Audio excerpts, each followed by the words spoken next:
वैसे दानिश भाई अगर देखा जाए तो पूरी दुनिया से ही बाइकआउट होना चाहिए इसराइली प्रोडक्ट का, क्योंकि एक इंसानियत बहुत बड़ी चीज़ होती है दानिश भाई। अगर कोई इंसान मर रहा है ना, तो कहते नहीं है कि किसी को अगर आपने कत्ल कर दिया ना, तो आपने पूरी इंसानियत का कत्ल कर दिया। तो ये तो कोई भी हो उसके लिए ये कत्ल करवाना, इसको करवाना ही कहेंगे ना दानिश भाई, क्योंकि आपने उनकी प्रोडक्ट ख़रीदी तो आप मेंबर बन गए ना उनके साथ उस जंग में, भले आप लड़ नहीं रहे। लेकिन दानिश भाई, दुनिया को हटा के अगर पाकिस्तान में इसराइली प्रोडक्ट का ख़ात्मा करने के लिए हम आगे बढ़ते हैं, तो अब इसराइली प्रोडक्ट जितनी भी कोल्ड ड्रिंक ले लें, पापड़ ले लें, या रेस्टोरेंट में जितने भी चीज़ें हैं, अगर हम उनका बायकॉट कर दें तो पाकिस्तान में है क्या? अगर हम पापड़ ख़रीदें वो कचरा, कोल्ड ड्रिंक ख़रीदें फ़ायदा तो कम नुकसान ज़्यादा। ठीक है, रेस्टोरेंट में चले जाएं आप, मरी हुई मुर्गियों का जिंगर बना कर दे रहे हैं और ब्रोस दे रहे हैं। अगर हम मटन कुछ ऐसा मतलब आइटम खाना चाहें, बकरे की कढ़ाई वगैरह, तो वो क्या नाउज़ुबिल्ला कुत्ते की काट काट के वो खिला रहे हैं। तो पाकिस्तान तो वैसी तबाही बर्बादी है। अगर वो यहूदियों इनकी प्रोडक्ट का बायकॉट कर भी दे तो जब भी जहन्नुमी है, क्योंकि वो अपने मामलात में ही सीधा नहीं है। दानिश भाई क्या कहेंगे आप इस बारे में? अच्छा, पता है क्या शिरोज, इंसान का जो एहसास है ना, सेंस है ना इंसान का, सेंसर होता है इंसान के अंदर, सेंस होता है ना, सिक्स सेंस जिसको बोलते हैं, सेंस, वो पता है कहाँ इंसान से निकल के, पता है कहाँ आ गया वो? मोबाइल के अंदर।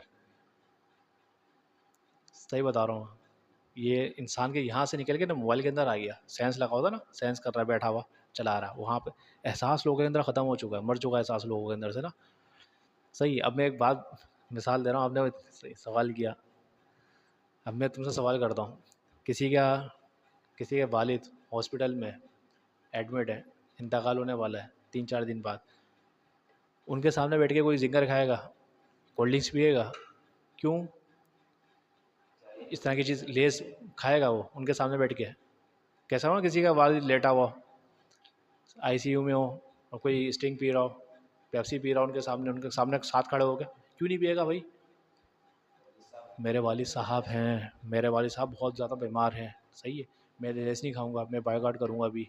क्यों? बाहर जाके छुप के खाऊंगा शायद। अब हम लोगों में एहसास क्या है? मर चुका है। अगर हमारा देखो कोई अगर भाई वहाँ पर मर रहा है ना, हमें उसका बिल्कुल भी एहसास नहीं है। हमें क्या करना है? हमें मतलब किस चीज़ से? अयाशी से। भाई मैं तो अयाशी करूँगा, वो मर रहा तो मरे, क्या है, मेरी आंखों के सामने तो नहीं मर रहा ना, लेकिन हकीकत में तो मर रहा है ना कोई, तुम्हारी लेने की वजह से मर रहा है ना कोई। हमें इतना ज़रूरी है खाना, ये सब चीज़ें हम छोड़ नहीं सकते। कुछ भी अपने मुसलमान, जो तुम लग रहा है कि यार 2 नंबर चीज़ें बेच रहे हैं, यार वो भी छोड़ दो तुम। वो क्यों नहीं छोड़ रहे? वो तो छोड़ के देखो। मतलब इतने अयाशी में पड़ गए मुसलमान कि कुछ बस चाहिए, भले किसी चीज़ का भी वो हराम हो, कुछ भी हो, लेकिन हमें चाहिए, वो खाना ही है हमें। क्यों? अब एक किसी का सगा मर रहा है ना, वो नहीं खा रहा, क्यों? मेरी आंखों के सामने मर रहा है, मेरा सगा है, बस एहसास यहाँ तक रह गया। अब मुझे लग रहा है कि भाई ये एहसास 10 साल बाद ये भी ख़त्म हो जाएगा, जैसे कि हो रहा है। अब देखो क्या करते हैं कुछ लोग हैं, सही है।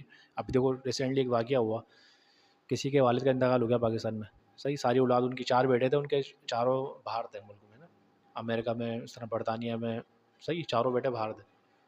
तो उनको फ़ोन करके बोला भाई तुम्हारे वालिद का इंतकाल हो गया, सही है। वालदा और वालिद साथ रहते थे, तो भाई आके देख लो। तो उन लोगों ने फ़ोन करके एहदी वालों को बोला कि भाई हमसे एक काम करो, पैसे लो, 50,000 रुपये, 1 लाख रुपये, जितने भी लेने हैं ना पैसे लो, सही। वालिद को उठाओ वहाँ से, उसको गसल दो, जनाजा पढ़ाओ, दफन कर दो, हमारे पास टाइम नहीं आने के लिए। अच्छा हो रहा है ना फिर ये?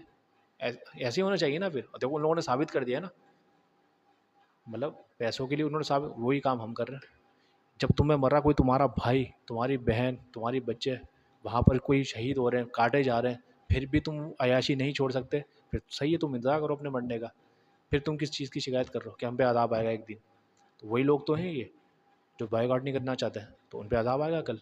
कल उन पे आया है, वो भी ये काम कर रहे थे, वो भी कर रहे थे, देखो वो भी वॉल्स की आइसक्रीम खा रहे हैं, पेप्सी पी रहे हैं, कोल्ड ड्रिंक्स, बर्गर, आज भी देख लो वो भी ये कर रहे हैं, आज देख लो उनका क्या हाल है। हमारा भी ये हाल होने वाला है। क्यों? जो हमें रास्ता बताया उस पर नहीं चल रहे हम, हमारे एहसास ख़त्म हो चुके हैं। जो मोमिन रहे ना, जो मोमिन नहीं है, तो उनका एहसास इसी तरह ख़त्म हो चुका है दुनिया से। अच्छा दानिश भाई, जिस तरीके से यहूदी फ़लस्तीन को काट रहा है, पूरी दुनिया देख रही है। जिसमें गैर मुस्लिम तो खैर छोड़ ही दो, क्योंकि उनको क्या फ़र्क पड़े कि मुसलमान कट रहा है। मुसलमान मुस्लिम ममालिक कितने हैं इस दुनिया में, सबसे बड़ा सऊदीया हमारा। दानिश भाई, इतना सब कुछ देखने के बाद आगे कोई क्यों नहीं बढ़ रहा, कोई आवाज़ क्यों नहीं उठा रहा उनके ख़िलाफ़? हालांकि देखा जाए दानिश भाई तो बड़ा छोटा सा है ये इसराइल और उनके लोग, लेकिन कोई आगे क्यों नहीं बढ़ रहा कि यार इन सब चीज़ों को रोका जाए, ये तुम लोग क्या कर रहे हो?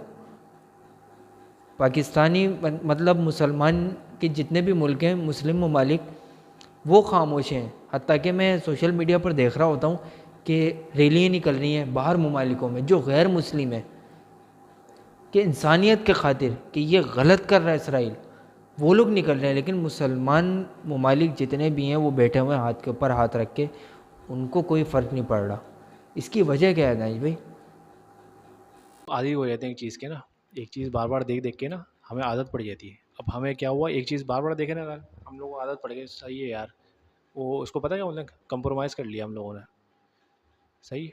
अब देखो, वो एक मिसाल है ना कि एक बंदा मुर्गी का कारोबार है उसका, मुर्गियाँ बेच रहा है। सही है। और अंदर मुर्गी बैठी है पिंजरे में, वो हाथ डालता है, मुर्गी निकालता है। सही है। ज़िबा कर देता है। अब हम समझो मुर्गी की तरह बैठे हुए हैं, हर कोई अपना इंतज़ार कर रहा है कि कोई हाथ, हम मुसलमान, हर मुसलमान ना, हर ममालिक, मुस्लिम ममालिक अपना इंतज़ार कर रहे हैं कि कब हमारा वक्त आएगा, कब हमारा नंबर आएगा। हम मुर्गी की तरह बैठे हुए हैं, कब ऊपर से इसराइल हाथ डालेगा, हमें बाहर निकालेगा और हमारा काम कर देगा। सही। इस तरह से हमने क्या कंप्रोमाइज़ किया हुआ है, चुप होके बैठे हुए हैं, ना बोलेंगे भी नहीं कुछ, चुप होके हमेशा ऐसे ही बैठे रहेंगे। क्यों? हम लोग असल में अयाशी, हमारे दिल में मोहब्बत जो हो गई ना, दौलत की मोहब्बत ये पैदा हो चुकी है हमारे दिल में। हमारे दिल में मौत का खौफ आ चुका है। मुसलमान जो होते थे ना वाकई में, उनके दिल में मौत का खौफ नहीं था पहले इस तरह से, जिस तरह से अब है। अब क्या, बहुत ज़्यादा मौत का खौफ और दुनिया की मोहब्बत हमारे दिल में घर कर गई। इस वजह से हम डर के बैठे हुए हैं, हम लड़ नहीं सकते। अब हम सोच रहे हैं कि यार अब हम लड़ने जाएंगे तो हमारी इतनी जो हमने जायदाद बनाई हुई पीछे, उसका क्या होगा, उस वजह से हम डरे हुए हैं। अब देखो मुसलमान, देखो आजकल के मुसलमान कितने अच्छे मुसलमान हैं, कितना अच्छा देखो वो काम कर रहा है। अब मैं ये बात बोलता हूँ, लोग बोलते हैं यार बुरी बात, अजीब सी बात कर दी यार तुमने। वो देखो कितना कंट्रोल किया मैं अपने अपने ऊपर। देखो जुम्मे की नमाज़ पढ़ने जाते हैं वो, सही है, नस्वार मुँह से निकालते हैं, या जो भी खा रहे हैं मैनपूरी, जो भी चीज़ है उनकी नशे वाली चीज़ साइड में फेंकते हैं। कितने मिनट के लिए, 5 मिनट के लिए निकालते हैं। कितने, कितना बड़ा मुसलमान है वो, कितना नेक परहेज़गार मुसलमान है वो, कि 5 मिनट के लिए देखो वो चीज़ निकाल के फेंक रहा है। कितना अच्छा है, देखो जन्नती मुसलमान है ना। जुम्मे की नमाज़ पढ़ने आ रहा, 5 मिनट के लिए देखो मुँह से निकाल रहा है, नहीं निकाल रहा। कितना अच्छा नेक बंदा है वो, निकाल के जाता है, जल्दी से नमाज़ पढ़ता है, जल्दी जल्दी टक्कर मार के बाहर आता है, वो फिर आता बाहर जल्दी से निकाली हाथ में, मुँह में। ये तो वो मुसलमान है जो पक्के मुसलमान है। क्यों? उन्हें सब्र ही नहीं हो रहा इन चीज़ों पे। ये मुसलमान है ये, 5 मिनट के, कितने मिनट के मुसलमान हुए, बस जल्दी। वो तो मैं अल्लाह का शुक्र है कि चले आते हैं नमाज़ पढ़ने, सब्र कर लेते हैं। अब वो ये समझ रहे हैं अगर मैं जा रहा हूँ, मैंने अपना काम पूरा कर लिया, बाकी कोई शहीद होता है हो या कोई मरता है मरे, किसी के बच्चे ज़िबा होते हैं, वो मेरा कोई सरोकार नहीं है इस चीज़ से। मैंने अपना काम, आज जुम्मे की नमाज़ पूरी कर ली, जल्दी जल्दी 2 रकातें पढ़ ली, बस मैं अपना काम करूँगा, बाहर निकलूँगा और जन्नत में चले आऊँगा।